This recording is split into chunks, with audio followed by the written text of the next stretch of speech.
Ce journal vous est offert par DACO SARL, société d'expertise comptable et de fiscalité.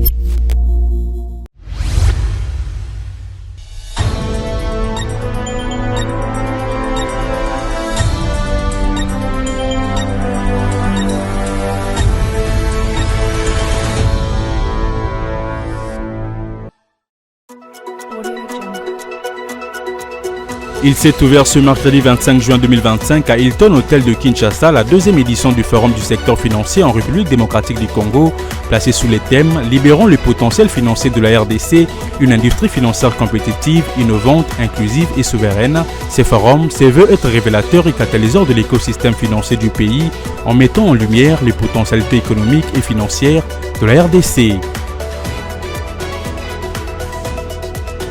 La Direction générale de recettes de Kinshasa a poursuivi ce mercredi 25 juin la mission de scellage de propriété des contribuables, personnes physiques et morales non en règle au paiement des impôts, taxes, redevances et autres droits dus à la ville de Kinshasa.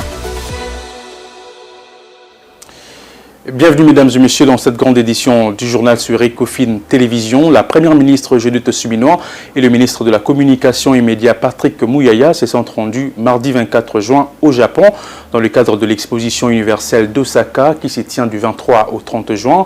Arrivée à Tokyo, Judith Suminwa a engagé une diplomatie économique offensive afin de renforcer le lien RDC-Japon et attirer de nouveaux investisseurs dans les secteurs agricoles, technologiques et éducatifs. Suivez. La première ministre de la République démocratique du Congo, Judith Suminwa, séjourne au Japon depuis le 24 juin 2025 dans le but de participer à la journée dédiée à la RDC lors de l'Expo 2025 Osaka Kansai. Ce déplacement officiel s'inscrit dans une dynamique de renforcement de relations économiques, politiques et culturelles entre les deux pays. À cette occasion, un forum d'affaires Congo-Japon a été organisé, rassemblant des représentants gouvernementaux, des entrepreneurs et de jeunes acteurs du développement, favorisant ainsi des échanges fructueux autour des opportunités d'investissement et de partenariat. Judith Suminwa a également eu plusieurs entretiens avec les autorités japonaises ainsi qu'avec des personnalités influentes du secteur privé. Ces rencontres visent à ouvrir de nouvelles perspectives de collaboration, notamment dans les domaines de la technologie, de l'énergie, de l'agriculture et de l'éducation. Par ailleurs, la première ministre a participé à des conférences universitaires témoignant l'importance accordée à la jeunesse et la formation dans la stratégie de développement de la République démocratique du Congo. Cette visite s'annonce comme un jalon décisif pour positionner la RDC sur la scène internationale et stimuler son développement économique grâce à des partenariats solides avec le Japon. La ministre d'État en charge des Affaires étrangères Thérèse Kaikwamba-Wagner a lancé officiellement le mardi 24 juin à Kinshasa les opérations de capture des données biométriques des citoyens ayant introduit une demande des passeports avant la mise en œuvre de la nouvelle réforme. Une opération largement attendue par les demandeurs après des moments d'incertitude dus au lancement de la nouvelle réforme liée à l'obtention de passeports. Regardez. Le ministère des Affaires étrangères, Coopération internationale et Francophonie a lancé à Kinshasa enfin les opérations de capture de données biométriques des citoyens ayant introduit une demande de passeport avant la mise en œuvre de la nouvelle réforme. Cette étape marque une avancée significative dans le traitement des dossiers antérieurs après l'entrée en vigueur du nouveau passeport biométrique officiellement lancé début juin. Lors de sa communication du 5 juin 2025, la ministre d'État aux Affaires étrangères avait tenu à rassurer tous les requérants concernés en garantissant que leurs demandes seraient traitées avec diligence par le service compétent du ministère. En initiant cette série de captures, le ministère réaffirme sa volonté de respecter les engagements pris et d'assurer la continuité du service public. Le dispositif mis en place dans le centre de capture permettra de répondre à la demande et surtout d'éviter toute interruption dans les processus de délivrance. Les bénéficiaires n'ont pas manqué des mots. Bon, nga nauti Kisangani, nasalaka capture nanga ya passeport akala, nde na yaki awa pona landela makamba passeport.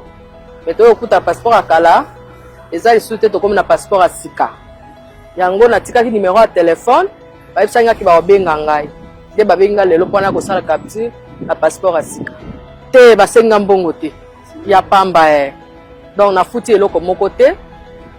Mais na salle capture le passeport assis. En tout cas, la muto akala. Yango na salle capture na ozo passeport nanga. Cette mesure s'inscrit dans le cadre de la réforme globale des modernisations et de la digitalisation telle que prévue dans le programme d'action du gouvernement 2024-2028. Il s'est ouvert ce mercredi 25 juin 2025 à Hilton Hotel de Kinshasa, la deuxième édition du Forum du secteur financier en République démocratique du Congo, organisé par Think Tank RDC Stratégie. Ce forum de 2 jours se veut être révélateur et catalyseur de l'écosystème financier du pays en mettant en lumière les potentialités économiques et financières de la RDC sous le thème « Libérons le potentiel financier de la RDC, une industrie financière compétitive, innovante, inclusive et souveraine ». Fulgence Milay et Eddie Boma pour le reportage. Se présentant comme vecteur de la transformation financière de la RDC en perspective, cette édition 2025 du DRC Financial Forum se vit être une aubaine des études et des échanges en panel enrichissant. Espace de réseautage entre acteurs économiques clés du secteur financier local et international, ces forums organisés par les FinTech RDC Stratégie portent à cœur plusieurs missions entre autres, la création d'un espace de dialogue entre acteurs financiers, l'identification des leviers d'émergence, mais aussi la promotion de l'innovation et de l'inclusion financière. Ce forum constitue une plateforme stratégique de haut niveau où se croisent les réflexions, les expertises, les visions pour façonner l'avenir financier de notre pays. Nous avons pour mission de soutenir la définition de grandes orientations nationales en accompagnant l'État, les institutions financières et les opérations économiques de la conception de politiques publiques structurantes. Durant ces 2 journées, la RFF 2025 envisionne de créer un espace de dialogue entre les décideurs politiques, régulateurs, investisseurs, institutions financières, assureurs, fintech et acteurs de la société civile. Pour Boldon Matungulu, président de FinTech RDC Stratégie, il était question d'éventer les potentialités économiques de la RDC qui constituent des atouts faisant du pays un pôle régional de la croissance avant de présenter 2 grands programmes devant institutionnaliser ses assises. La République démocratique du Congo, notre beau pays, doté des richesses naturelles exceptionnelles et d'un potentiel économique hors du commun, reste aujourd'hui confronté à des défis majeurs. Faire de son système financier un levier réel de transformation et de souveraineté est donc le but que nous poursuivons.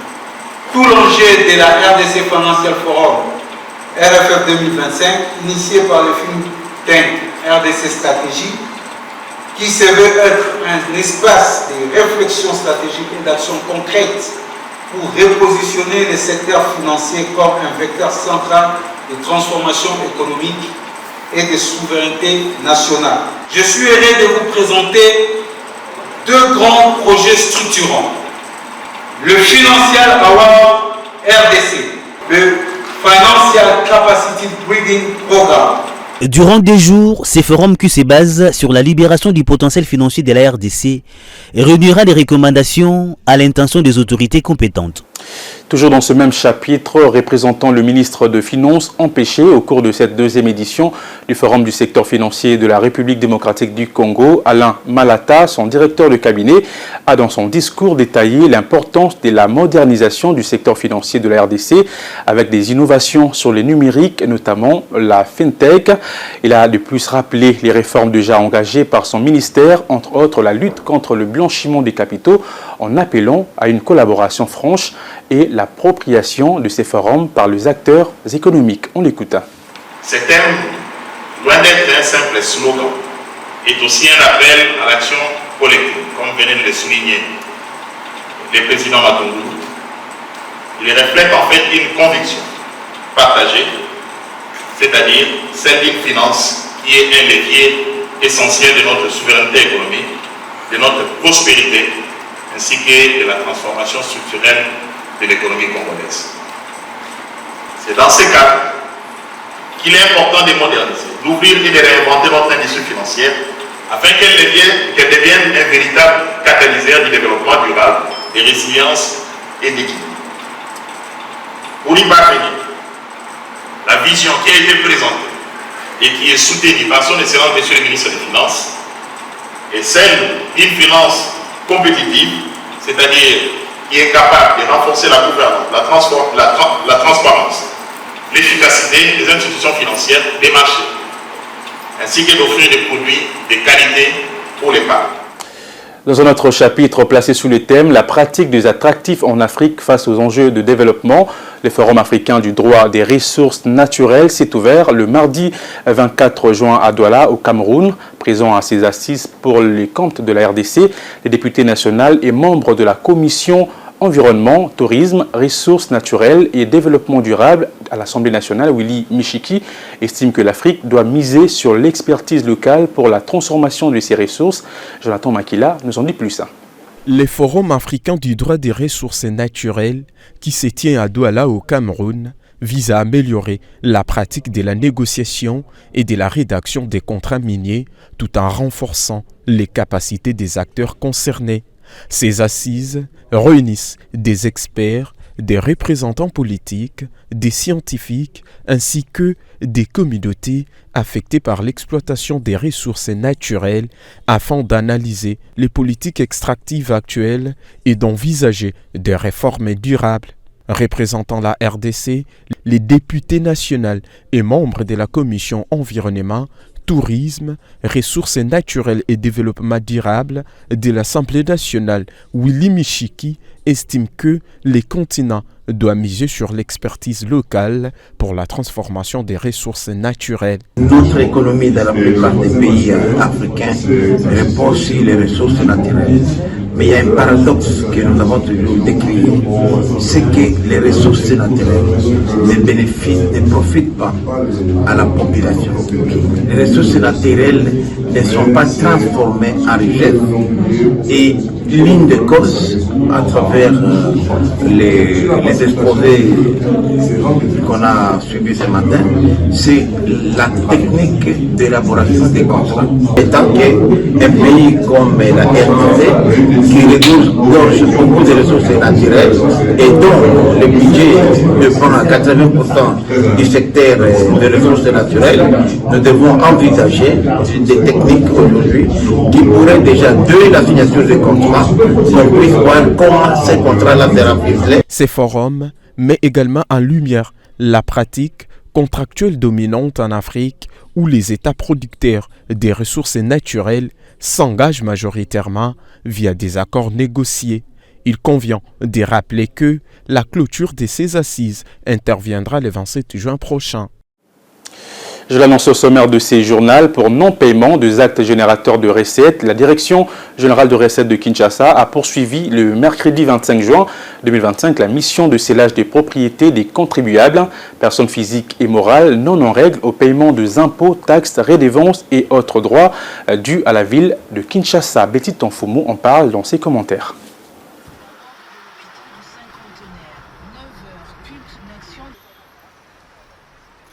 Dans le cadre de la politique anti-coulage prônée par le gouverneur Bumba, les huissiers fiscaux de la régie financière de la capitale ont commencé leur opération par la direction générale de la banque Afriland Festibank, située dans la commune des Gombe, au croisement du boulevard du 30 juin et l'avenue du Haut Commandement.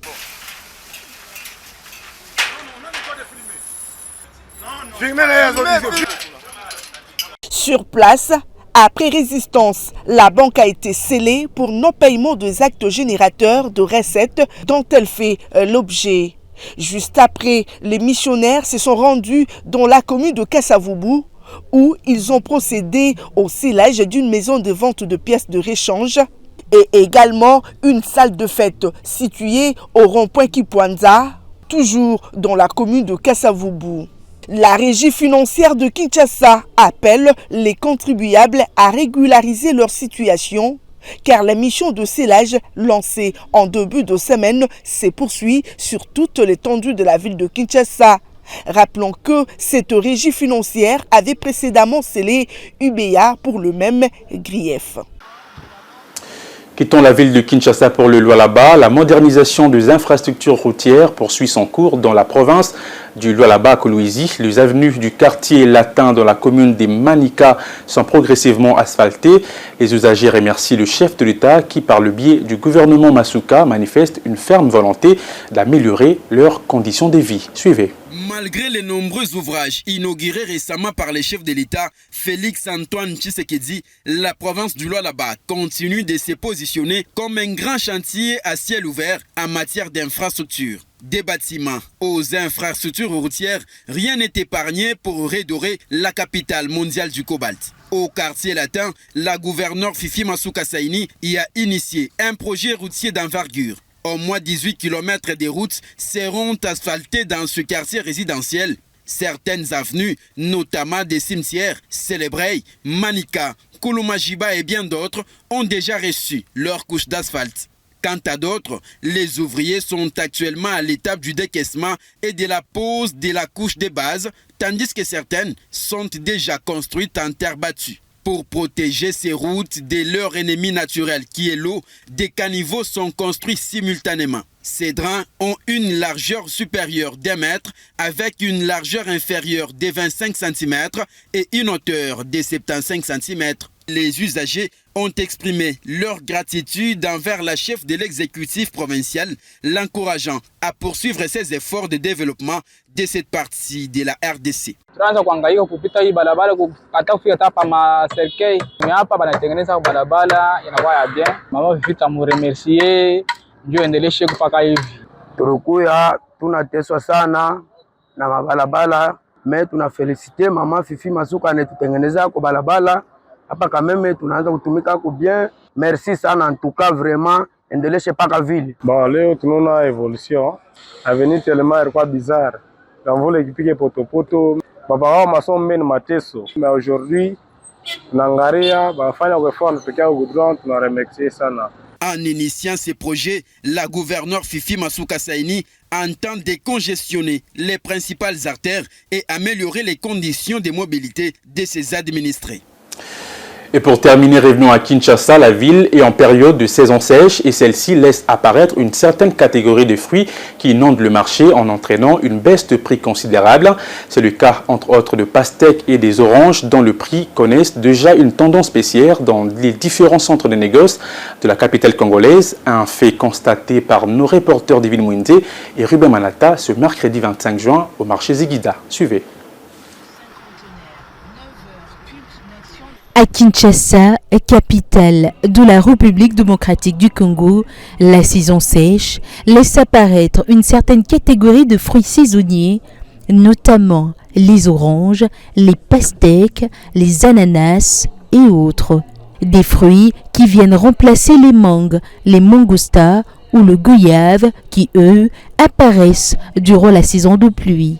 Ici, au marché Zigida, ces fruits saisonniers propres à la saison sèche remplissent déjà le marché, une augmentation de l'offre qui entraîne la baisse de prix. Les oranges que nous proposons proviennent de Mbanzangongo. Ils nous fournissent de la vitamine C. Comme vous pouvez le voir, mon étalage est bien rempli car c'est la saison des oranges. Nous proposons à la vente en diverses quantités avec un prix de par 1000 francs et plus.